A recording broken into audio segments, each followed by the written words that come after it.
Hello, everybody. My name is Cory, and you're listening to The Story with Cory. Today we have another returning guest, Mr. Marshall Stone. Hello. Residing in New Oxford, Pennsylvania, Marshall has performed in the live music circuit since he was about 15 as a student at School of Rock Baltimore.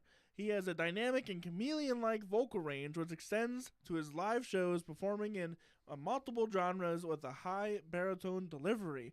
Quite unique, that one is. It really is. But yeah, people hear my voice and they're just like, oh, like you're a baritone? That's weird. So We love our baritones here. He's released 3 albums. His most recent album, which you just released this month. I did, yeah. It was back on May 16th. It's Remember What You're Looking For. Yes. I can't ever do that. Well, that's why we have the That's title why here we for have you. the title. It's literally a PSA for people that just need to remember stuff more often. That's right. Produced by Kent Wells in Tennessee, which is Dolly Parton's guitarist and musical director, by the way, and John Grant in Maryland. Yeah. How are you? Not too bad, Cory. How are you It's doing? not been a long time since I've seen you. No, but we can discuss that probably on another day, I think. So That is true.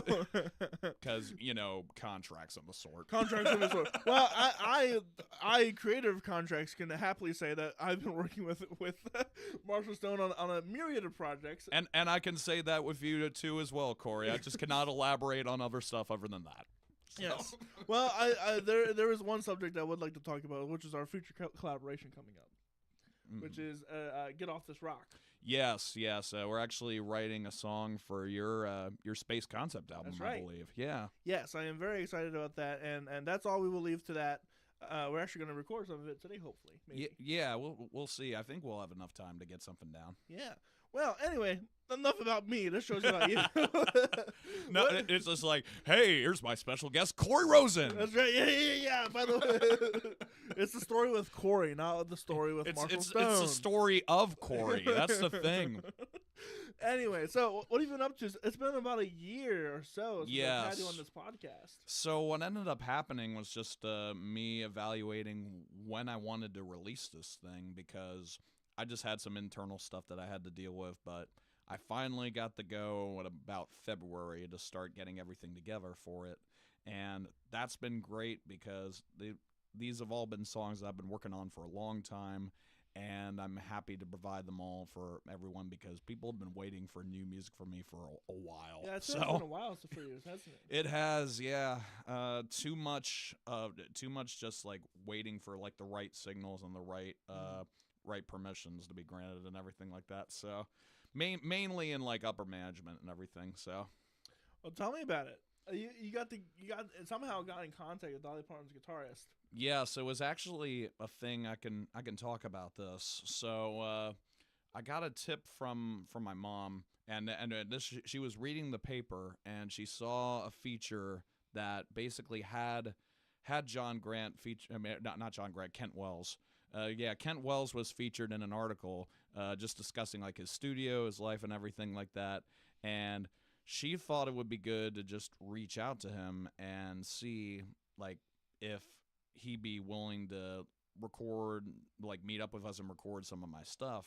And lo and behold, we set up the dates, and I managed to take the road trips over to there. And let me tell you, Kent is a really sweet guy. He's laid back, down to earth, and was really easy to work with, and just to get everything down the way that just I kind of wanted. So nice. How was it? Or was that down in Tennessee? Yeah, that was over in Franklin. Franklin. Yeah, he actually has 2 studios, I believe. I think he works in 2. He has his own, which is Kent Wells Studios in Franklin, and then he showed me another one like 2 years after the recording of this. It was Dark Horse Studios. Or I think it's Dark Horse, but yeah, so that's you had this recorded for 2 years. Yes, it's been longer than 2 years, but yeah, that's been just sort of the thing. It's just been a waiting game with it. And then he showed me Dark Horse, which is where I saw. I'm trying to think. It was actually the studio where Black Crowes did their breakout album that they did. So wow, yeah, very nice. So 2 years in the making. Do you feel connected to any of these songs still? Actually, I do. Like the ones in particular that I just have a strong attachment toward is On and On. That song is where the title of the album, Remember What You're Looking For, came from, because I was just going through like this kind of thing where sometimes you're in a crossroads and you don't know where to go in life. Oh yeah. So so I just came up with the phrases of like, life goes on and on. Make the best for yourself. Try not to wait too long. And when it's all said and done, remember what you're looking for. And that's just how it just sort of came. And that's almost kind of loosely connected to most of the songs on the album with that kind of theme and everything too, because it's all a sense of just trying to find your identity after like certain like highs and lows in your life, I believe. So no, I agree. I can talk endlessly about how you just have to keep moving on at some points, you know? Yeah, it's good to sit back and like take count all your ducks. Yeah. Put your chickens in a row. One of those two, right? Yeah, and I think I had just been way too content on doing the counting like for too long and just keeping myself in sort of like a safe place, comfort zone wise. And that you get stuck there. You do, and it gets to your head in a way. It's hard to really say, but it gives you a sense of like isolation in the mind to that, and you don't feel as connected with yourself. So it's good to be able to branch out of that, or with others, honestly. Yeah, really. That's why I've been happy to like just collaborate with more people recently, because I've just missed that feeling of like connecting musically with like a lot of people. So yeah, no, this is awesome. It's great that you can actually still connect to so many songs, even though, you recorded them 2 years ago. It's like I said, longer than that, but that's beside the point. That's beside the point. Yes. So, where do you think you've come, like as an artist from this? You said more than 2 years ago. How do you think you've improved since then? I think what this album has allowed me to do is to be able to bridge the gap into just the kind of like relationship that I want to be able to do between doing stuff in the mainstream, but also just having abstract themes when it comes to just being able to connect with stuff, whether it's me telling stories or stuff that's related to like just personal journeys and everything like that. So generally with that, my writing since this album and during the case when I've been like getting the album together has been more in the scope of just trying to explore different concepts. Like these last few songs that I've been writing behind the scenes have been more of sort of a thing of just a yin and yang kind of thing of how of just the emotional state of like creatives and everything like that too. So there's a lot of stuff there to write about. There is, and like that yin yang relationship, it's sort of like a thing where I've just been writing in sort of like a light side, dark side sort of thing, where it's all about just having the themes go from like more cheerful to very heavy in subject for that. So. Absolutely. Well, shall we dive into some of your songs from this? Yeah, we can do that. Tell me about But I Can Smile. But I Can Smile is me just wanting to be able to put forth something where you can write about a relationship that ended but still come out of it in a positive light. Just because of the fact that you can be like, hey, I mean, it sucks that we ended, but hey, at least I can look back on the memories and have like a good smile about it. So let's take a listen.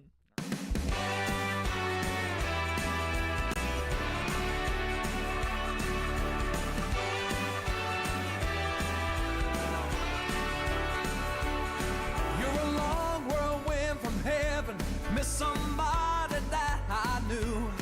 They always say things happen for a reason, and I bet you think that too. But it doesn't matter now. I'm pushing all the negativity out, and it may come as some surprise, but I know what life's about. I don't care what you did or what you say. I don't mind if you take a while. There's a lot of things that I regret. Oh, but I can smile at the choice we had together, and at least we went out in style. It's a shame that it's forever, but I can smile. I went through a wicked broken pattern. I kept trying not to budge. How could I expect sympathy by simply holding a grudge? We can see I broke that clockwork, 'cause we're living on borrowed time. There's no use wasting precious hours, stealing from another life. I don't care what you did or what you say, I don't mind if you take a while. There's a lot of things that I regret, oh, but I can smile at the choice we had together, and at least we went out in style. It's a shame that it's forever, but I can smile. You know that I can smile.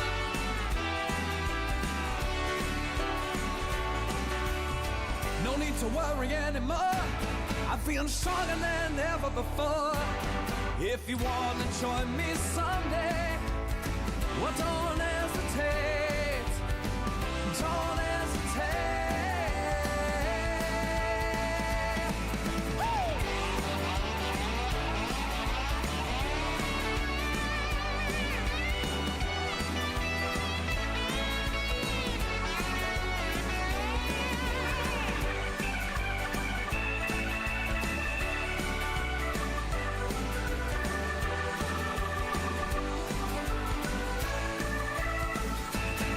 I don't care what you did or what you say, I don't mind if you take a while. There's a lot of things that I regret, oh, but I can smile at the choice we had together, and at least we went out in style. It's a shame that it's forever, but I can smile. Oh,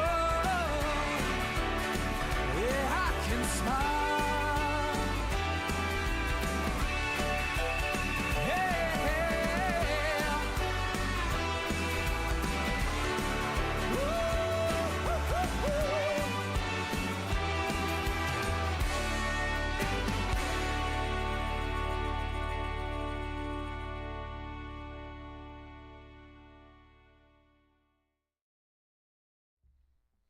And that was But I Can Smile. Oh, yeah. That's a very nice song. Well, thank you. I like it. Who did- That's why I had it as track one. So It gets worse from there. it's just like they're like, stay tuned, people. This is all about just having stuff go downhill from here. So who did all the extra stuff on that? So the fun thing with that is, like, I need to talk first. Is that Kent actually had this group of really awesome and professional Nashville session musicians come in. It sounds like they were really good. And yeah, like it was very swift. Everybody just listened to my scratch tracks that I did and then charted it out and just relayed anything to me that they needed, like, corrections for. And yeah, they were able to knock out their parts in probably about 2 or 3 sessions combined. So that's awesome. Even the bop bop bop. That's very nice. The stops Life's were very about nice. dun dun dun. That's more just a case of me just wanting to do hard stops more in some songs. So And why is that? I don't know. It's just like I've always wanted to do that because in some of my other releases, like they've just kind of just flowed more and without any kind of like hard drastic things like that. So I just wanted to experiment with the dynamics a little bit. So Fair enough. So, you released this album, and it's a long time of work. Obviously, you've done well. I'm assuming, not in the fact that you've showed me stuff that you've been working on, but you've been writing more, and you're working on this album. You had mentioned, or this collection of songs. You said yes. And so, walk through me your process. What is Marshall Stone from the thoughts to album release? What happens? What happens with me is that I get these ideas built up to a point where I can perform them acoustically in very loose chord shapes and phrasing, and then to the point where I just contact people when it comes to different connections, whether it be close or far away like that, and just reserve the time, and then they get to hear the stuff, and then I just record the scratch tracks for vocal and guitar, and then what happens is that it's usually me and whichever producer that I work with that just flesh it out like a bit more, other than just the way the acoustic track just sort of stays, because that's where a lot of it comes from. Is like a lot of the build up in the studio just comes from just brainstorming with all the instruments around. So, So here's another question: you have this album, you release it. How do you get the kickback from it? How do you market this? How do you know? Oh man. Okay, so it's hard. It's hard to be able to figure out like a number one game plan for marketing, because of the fact that when you look at stuff like handles like Facebook and everything, like the algorithm will only do so much for that, and you have to think of different ways to pitch and also just be able to just get people's attention, even if you just do the followers tag and forcibly just have them like look at that comment. Look at my thing. just like and feed me with attention. Everyone hates that one too. I know, but it's just one of those things where unfortunately a lot of people have to resort to that now, especially businesses. So, but yeah, for promoting this, what I've been doing is just reaching out to different just radio stations that I know, and I've been doing song placement platforms as well. There's this one that I got introduced to called Groover, and I ended up submitting But I Can Smile to that, and so far I've got about 3 or 4 positive response connections to where two more radio stations will be playing it, and then being added to different Spotify playlists as well. So, and that's sort of the thing, is just like me just getting used to the age of Spotify and just having like different like highly viewed playlists be a thing where people can just look at different songs and be like, wait, who's this? Kind of a thing like that, and be like, oh, this sounds good. I can check out their stuff probably. No, that's how I got one of my songs ended up on a playlist like that. I forget exactly what kind of playlist, but it was the Ruddy Turnstone remix. Yeah, oh, that's awesome. Yeah, and it got 20,000 streams off of that one playlist. Nice. Which is amazing. That's great. Yeah. I don't know how it happened. Neither me or him. Nobody knows. It's just like it gets shared to the right places, and all of a sudden, bam, you don't know. So. Yeah, exactly. And now we're famous in Turkey. That's great. It's the Ruddy and Cory or Turkish World Tour. That's right. Just Turkey. That's it. Yeah. Like, oh my goodness. Turkish jerkish or something like that. I would like to go to Turkey. I mean, I just love to travel in general, so I don't mind visiting other places. Yeah, right. Yeah, I guess you're right. I wouldn't mind to get out of the U.S. every now and then. It's good to get some perspective. Yeah, to just be like, what's on the outside world, literally. And then, I find it funny how the rest of the world is like, America thinks it's all that, and we get kicked off TikTok for 2 days. They're like, where's the Americans? It's all falling apart. Well, remember, yeah, with the American response is just like, oh, we're gonna die, and then we're fine. We're like, oh, all right. Fine, yep. It's just like, no, I'm not carry on. Okay. Yep, carry on. What a sad day that was, like the final day of TikTok. You're just scrolling through, everyone's saying their goodbyes. We're never coming back. It's all over. And then all of a sudden it's back and be And like, it's well, back. I'll And it's delete like, well, that. So. and like some people like let go secrets of their show. It's like, ooh. I mean, it was so funny. I literally did a sketch like about it on TikTok, because like I've been trying to get more into that too, and just using like the music side and combine it with some comedy sometimes too. So, you know, there's a great trend that I don't know if it's a trend, but it's a thing Alex Danilla does. Are you aware of him? I don't know if I am. No. He's got this great song called "Let Me In," and it's just him in a car, and he has a song playing over it, and it's like this song is about the time that I met so like John F. Kennedy at a bar in Reno. It's like ridiculous. Yeah, but it's really funny. It's almost like Primus levels of just going bananas. Like yeah, that. some of them are really fun, and they do work. They get traction because it's really funny to me. That's awesome. Yeah, I want to be able to do more of that. Like literally a thing I'm writing right now is just me like setting like I'm literally at a point with this where I'm writing exposition for like dialogue before the song starts for this, and just like a snooty "oh, how do you do, sir?" for that. So, and then the song just starts, and it's just like, okay, well, here's the scenario here. I mean, that's one way to do it. I mean, how many songs start off like that? Like it's like a phone call. Mm-hmm. It's like, and it's, or one of the concepts I actually have for the space album. Yeah. Have you seen Interstellar? Yes, I have actually. So, spoiler alerts for a 10-year-old movie now. It's got to be. Oh, it's actually I think 11 now. Yeah. Yeah. So, see it. It's great. So obviously, the dad goes to a planet where time is different than on Earth, and he gets back and gets all these phone messages from his daughter. Yeah. Like saying, "How could you?" And he's like, she's aged way beyond than he usually thinks. Yep. And so that's like one of the concepts. It starts out with a radio transmission of the daughter like growing older. Yeah. And then the idea from the dad's perspective is that I've missed it all. It's sort of in that like interpretation of 2001's ending and just like elevating it to where they want to just take their own idea with it. Yeah. So that's one of the songs that I have in my list of space songs. Well, that's awesome. Yes. Yours is going to be the first one. Get me off this rock. I think that's going to be the kickoff. Okay. I mean, how else would you kick it well, off? yeah, because you want to get off this rock. And then for the rest of the album, you stay off this rock. Yeah, pretty much. You got to kick it off Rent style, where you just. I think the last song is going to be "The Blue Star in the Sky," the one I wrote with Cody Tyler. Nice. That's the one.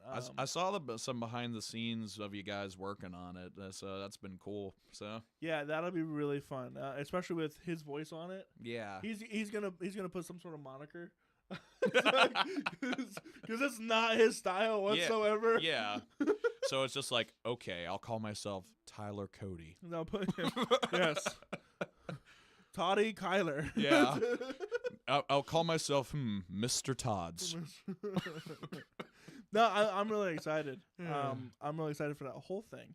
But we're not talking about my album. We're talking about your album. It's fine. It's easy to get into tangents like say this. we were on the wrong side of the tracks there. Aha! Yeah. Anyway. I think you have a song called that. I do have a song called Wrong Side of the Tracks. Tell me about it. That one is a case where I gotta get myself back on track here. All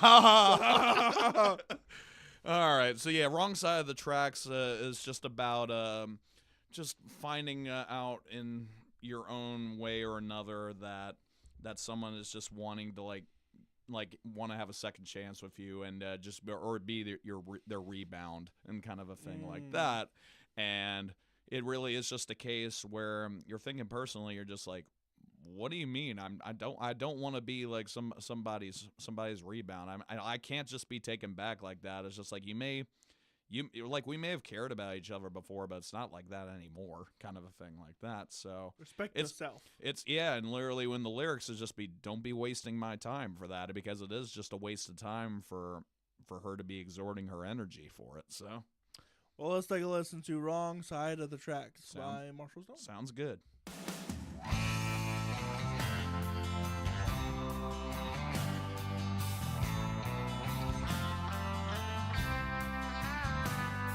No matter how you look at me, I'm doing alright. I've never felt better before. If this is my destiny, it suits me just fine. I can't handle the weight anymore.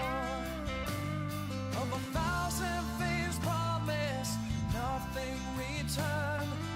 Hold in my hand the bridges you burned.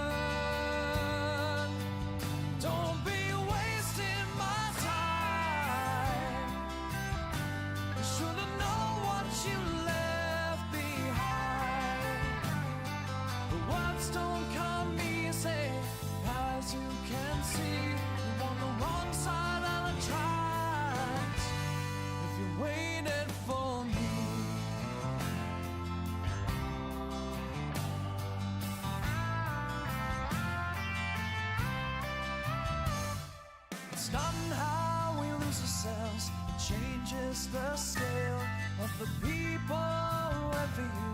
I think you prevail. If you really thought that way, we could rewrite our lives instead of ripping the pages you've hated all night. Don't be wasting my time. You should've known what you left behind. The words don't come easy, as you can see. You're on the wrong side of the tracks if you waited for me.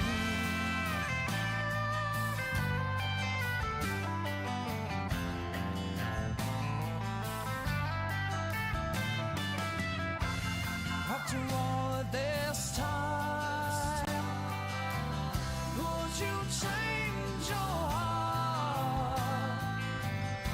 Well, it's a little too late to bury these scars.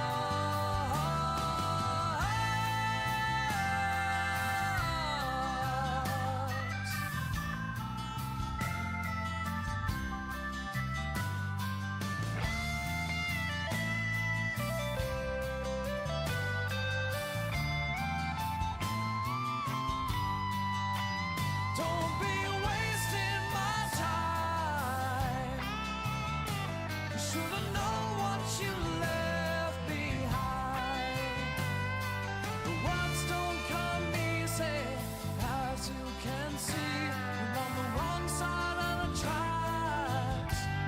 If you're waiting for me.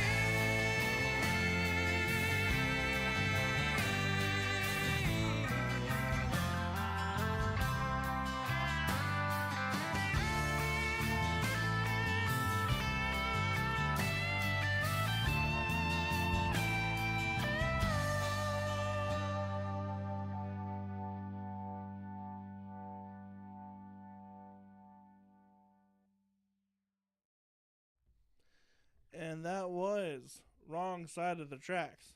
So, we kind of talked about this a little bit, and you have it in the intro. You are a chameleon of voices. Yes, I am. The first one sounded like Elton John. This other one sounded like something else. That one is more of a case where I'm trying to remember. Like that, this one is just more of just me. I think like it's just my genuine voice in that, because I tend to think of myself as having like if I'm not trying to do an impression or like a different voice, just sort of an almost like a gin blossom sort of timbre that I have or something, because of just having that fall you down but not that far thing like that for it. So So well, you say doing impressions. yeah. What do you like? Explain it to me. So I talk about this sometimes with people at live shows of mine, and because I originally wanted to do voice acting before I wanted before I wanted to be a musician, and it ended up just having just be me watching stuff like old Cartoon Network shows and Looney Tunes and everything like that, and just trying to get like impressions down and everything, and in just ways that would just sort of like make sense for that, and whether it's just having like a SpongeBob laugh with a no like that, or just go for like Yosemite Sam, ooh, I hate that rabbit kind of look to it, and really People are gonna get spiked out of that. I am sorry for the spiking. That's so funny. But and then you just have ones where it's like Smeagol from or Gollum from Lord of the Rings, where But Smeagol, that's the precious. No, we didn't need it, yes. for that. So, but yeah, it is just like a case where sometimes I'll use that for just different like solo cover act shows of mine, that I'll just manipulate my voice enough to where it can sound almost like the original artists for that. This is fun. I've got a very good Mickey Mouse impression myself. Oh yeah, let's hear it. Yes. Oh, hiya, folks. Oh, hi, Corey. How you doing? I don't want to get struck down by Disney. Copyright infringement's Yeah, wrong. Gorge. Oh boy. Don't worry, the House of Mouse will take care of you. That's exactly what I'm worried about.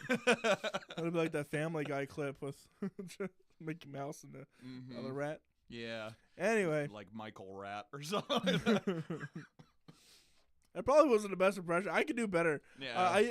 I work with special needs people, and they love the Mickey Mouse. So That's I'm awesome. typically a lot better over there. You're good. I used to have a good Elmo one, but I will not do that one. It's fine. My falsetto is thrashed right now because I had a lot of live shows recently. So, well, you speaking of live shows, how do you balance between the covers and live and original stuff? So I used to just not really worry about the originals because I just got to a point for a while where I just doubted myself as a songwriter, and just ended up pushing more of the jukebox type for me and just doing shows where it's all requests and nothing else, because like I just haven't used a set list since I think around like 2018 or something like that, with like a dedicated band or something like that. So, and obviously you know Freebird, and and then you play. You're the one that plays something else when people request Freebird, aren't you? Or am I thinking of someone else? Yeah, I think that's somebody else. But yeah, if someone does request Freebird, I'll literally jump in the first second and then just mouth out the like that for it. And just go full ham with it, because I love it. I love being able to get people turning, be like, "What's going on here?" Like that. So you should do like a virtual request. Casey Walton did this. You could tip her, and then you would play whatever song you want. That's how it worked. That's cool. And it was like $20 for Freebird. Yeah. I feel like if I did something like that, I want it to be like a charity stream or something like that. Do it that way then. Yeah, I want to do it like that because I've seen the meme boards where it is just like, oh, Stairway to Heaven for $1,000 for that. But no, I want to be able to do that and have the money go for a good cause if we are going to do something like that. I won't play Stairway to Heaven unless it's for charity. Well, it's got to be a charity we all care. We all just are really firmly behind for that. So, and if that's the case, and if that's a way we can raise money for it, I'll be the clown for it. I don't care. So, because hey, if we're helping people out, that's all I care about. That's all that matters. I forgot what else I was going to ask, but if anybody has any questions that they would like to ask, I see 5 people are watching live. Thank you. Don't worry. You can type in the comments section. Yes. We are live. We'll be able to see it, and we'll be able to answer anything. And we will ask them around the end of the show. If you have anything that you would like to ask Marshall Stone, please do so. Anyway, let's talk about the underground scene. Yeah. So, okay, underground as terms of the song. Scene 3, underground. The story it takes place here. The Story with Cory shows that underground is indeed a song. That is a segue. Anyway, underground is just one where I wrote this around the time I was going on. I was being hired as like a hired gun for somebody, and it was just more of a case of just looking at the perspective of just like where I am in terms of like my journey as a musician and everything like that, and just kind of like keeping your head above water kind of thing like that. And it's just learning through song to the point where you're just being like, okay, well, people can like just say irrational criticism or just throw shade my way, whatever. Like, it's like I don't care anymore. It's just like you won't drag me underground, because now I know my identity as a human being, a singer, a songwriter, and all that. So it's all about just standing tall to those criticisms and just accepting who you are and working on moving forward. So, well, let's take a listen to Underground. All right.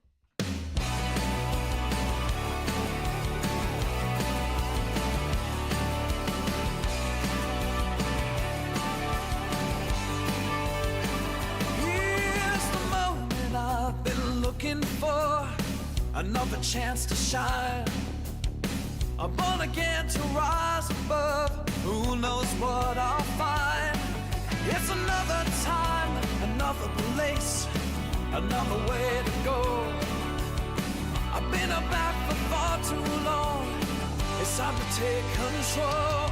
You can say what you want, I don't care. Words won't bring me down anywhere. I know what it's like to be pushed around. You won't drag me underground.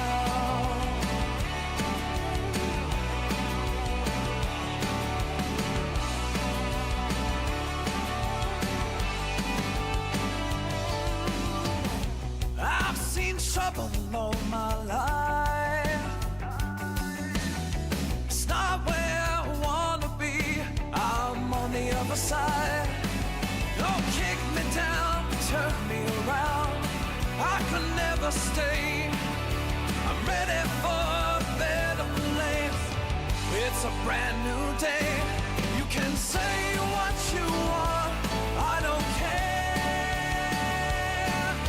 Words won't bring me down anywhere.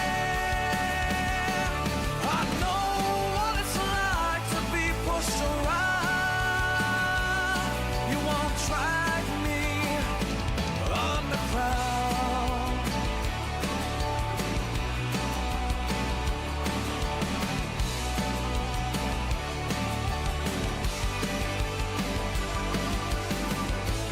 You could never drag me down. Whoa.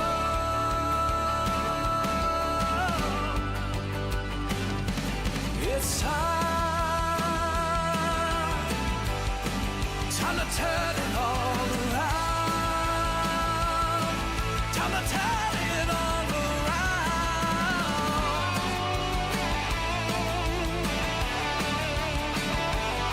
You won't drag me underground.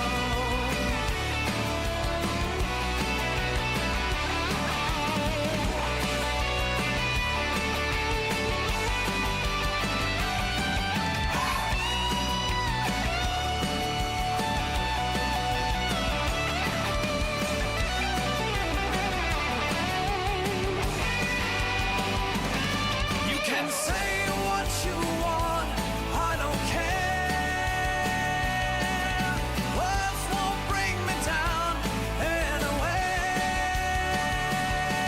I know what it's like to be pushed around. You won't drag me. Oh, you won't drag me underground.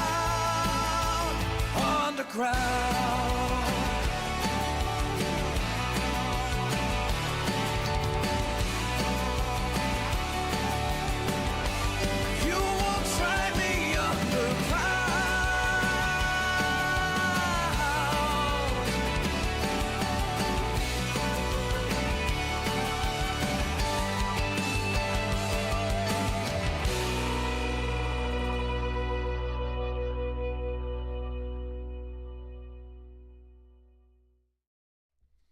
Boom, and we're back. Hey. So that was a very different genre than all three of them. Oh, I know.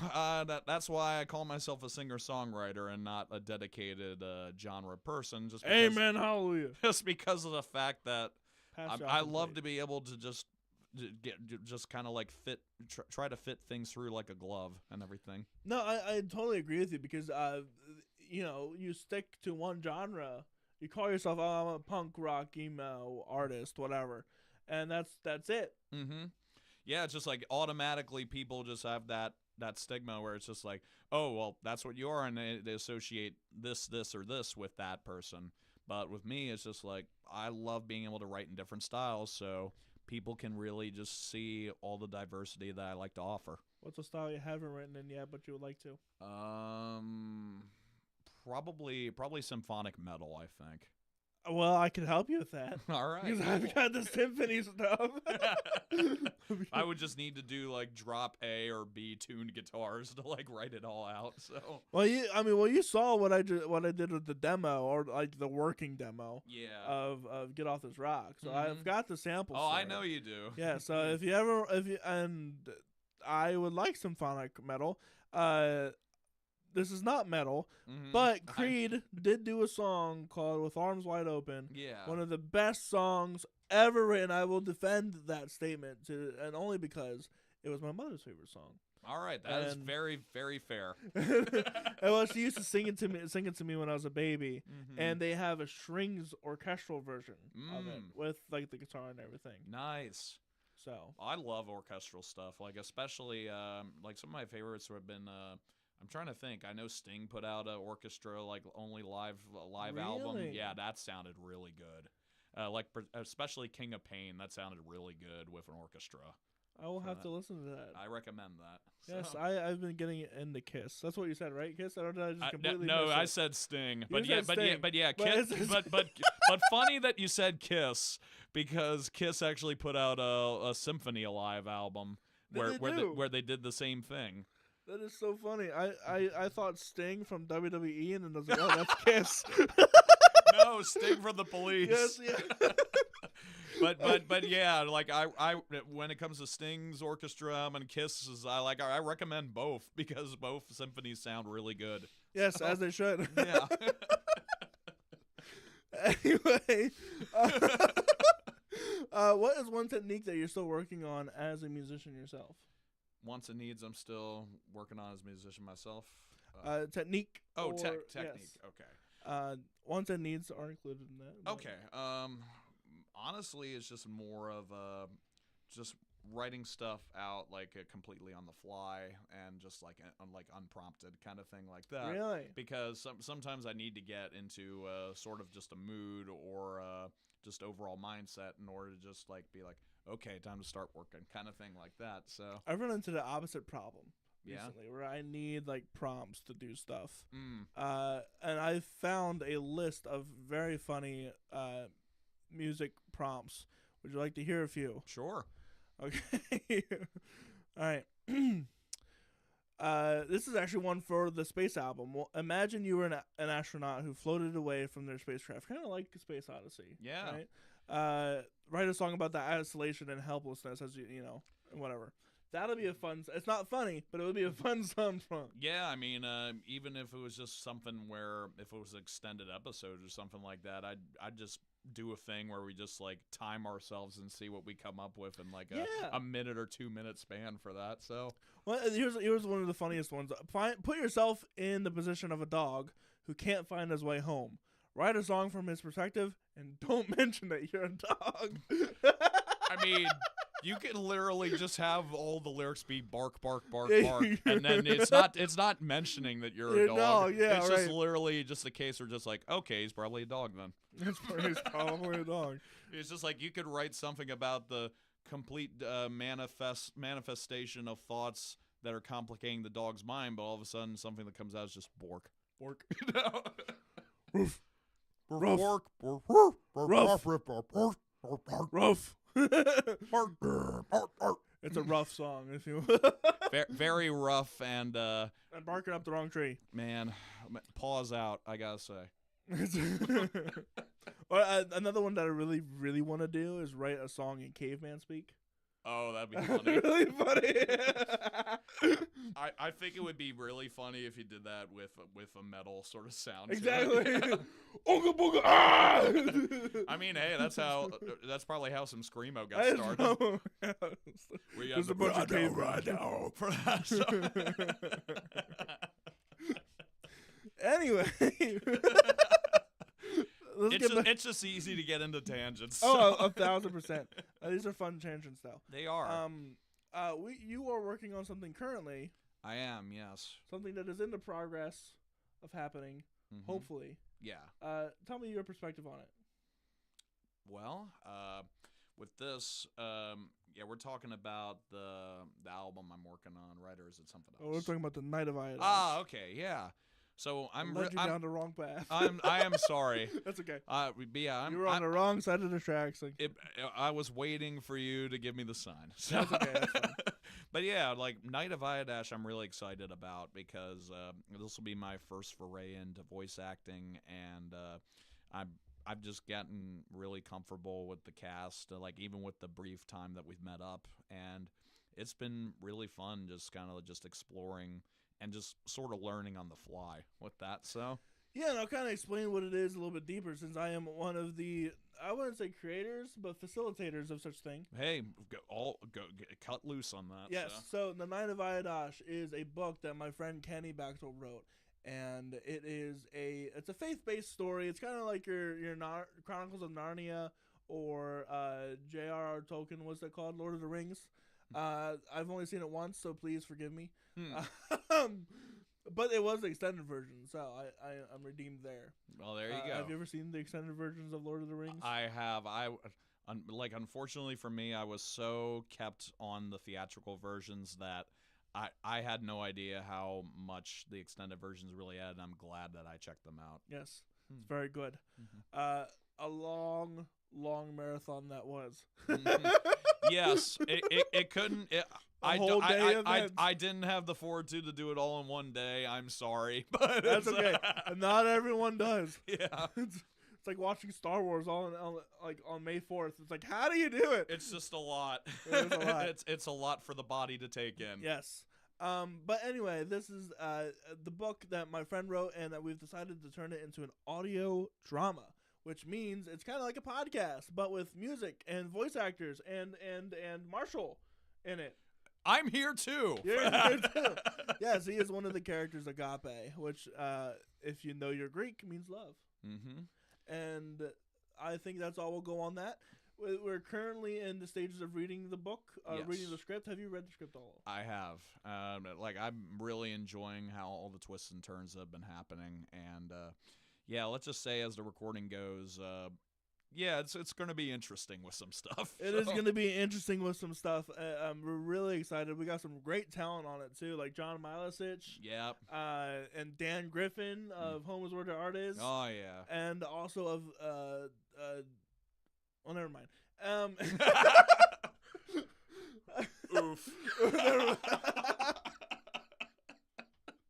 No, we got some other great talents that people that I've never met before in my life, but they're really great people. We have the talents of David Felty, which is I'm really excited about because he played on Broadway. Nice. Yeah, he was Jean Valjean on Broadway. That's awesome. So really exciting stuff. And we are hoping to do a fundraising campaign very, very soon. So please, if you support me, if you support Marshall, if you support any of our endeavors, please be sure to check that out. Follow me, Cory Rosen. You can find my Facebook and Instagram. And we'll be sure to be posting about it. Otherwise, you can follow The Night of Ayadash. That's IADDASH on Instagram, everywhere else.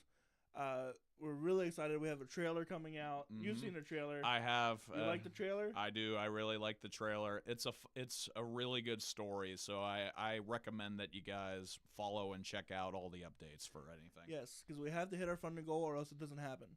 And we wouldn't want that, would we? Would we? Well, I need the pouty lips for this part. Would we? Okay. Anyway. All right. It's like a clip from this one show I've been watching called Dragula. It's just like, let's feel sorry for ourselves for 1 second. Okay, that's enough. Yeah. Yeah, that's right. Anyway. Support is there. All right. Yep. Anything else? What else should we talk about? You got anything else? I mean, the main thing that I could really say with this is that if you like Americana, rock, country, and some stuff, listen to my new album, Remember What You're Looking For, available on all platforms. And, well, I've got some few other questions. Yeah. Since we've last been on, what has been the worst or funniest thing that's ever happened to you on stage? Oh, boy. Let's see. I'm trying to think. The funniest thing that probably happened was, let's see, since I've been on. Oh, I've got that. So there were just some instances where I've had like these people, like whenever I get into some songs that a lot of people love to dance to and request, there are instances of people doing just very funny dances. So, for example, sometimes I'll get requested, I've had the time of my life from Dirty Dancing, Wow. And I'll just end up doing both the male and the female voice for. And you'll have the instances of people doing the jump catch dance for that, and some people just kind of failing at it. And Right. yeah, let's just say I've seen a couple of people fail at it since the last time, and it's caught me off guard a few times while singing. That is very fun. Let's see. The worst moments that have happened were times where I had a time at a show, I think about 2 or 3 months ago, where I was getting ready to sing something, but I completely blacked out on the whole verse. Oh, I love when that And happens. to the point where after like 2 or 3 lines, I just literally had to start it over because I was just like, I'm sorry, I was in such a brain fog, I don't know what happened, kind of thing like that. So that was just a bit of an embarrassing moment for me, but thankfully it's only happened like twice over the past like 4 years or something like that. Yeah, So. it's to say, and stuff like that's gonna happen. Like I forget my own song sometimes, and I'm like, okay, Yeah. we're gonna repeat the intro again, and wait and see if I can't remember it. Oh, there it is. There we go. That's me with one of my songs that get requested sometimes, Apocalypse Blues. I need to brush up on the lyrics for that. So, Well, where can people find you at? well, you can find me on. Let's run down the whole list here. You can find me at this address On my website. Yeah, get doxing alert. Anyway, you'll find me at marshallstonemusic.com. You can find me on Facebook under Marshall Stone. Twitter, you can find me there, or X now. Let's see, TikTok, I've got a handle there. Instagram, I've got a handle there. Yeah, just really most social media platforms I'm on, and yeah, it's all about just giving follows, giving likes, just anything that can just keep you up to date. That probably the best places right now are TikTok and Facebook for me. So if you want to be able to follow those, just check out those links. And then with my website, that's marshallstonemusic.com, where you can find different videos of mine, and as well as if you don't like using social media, I'll have all my show dates on there as well. So. Well, with all that said, my name is Cory Rose, and I hope you had a wonderful time here.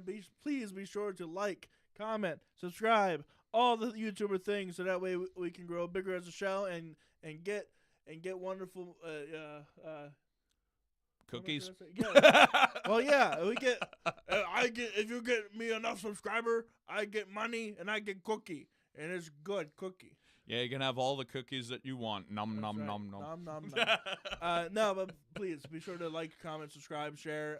Helps us both out as people and musicians and whatever. Spread the else. word, because sharing is caring. Sharing is caring. That's right. And if you want to check out my website, eventually it'll be back up. it's CoryRoseProductions.com. And you can find out all the stuff that I do there, and ranging from a children's book that I did with my girlfriend. Hey. Yeah, that one's really fun. It's called Bruno the Brontosaurus. I wish I had a copy, but I sold it. How dare I? The capitalist pig in me. Shame on on me. you. Yeah, but we're really excited. We wrote a children's book. It's called Bruno the Brontosaurus. It's got candy dinosaurs and all the things. It's very wonderful. That's very wholesome. It is very wholesome. You can check it out at brunotherBrontosaurus.com if you like. Otherwise, we'll see you next time. All right, sounds good. Bye, guys. Bye.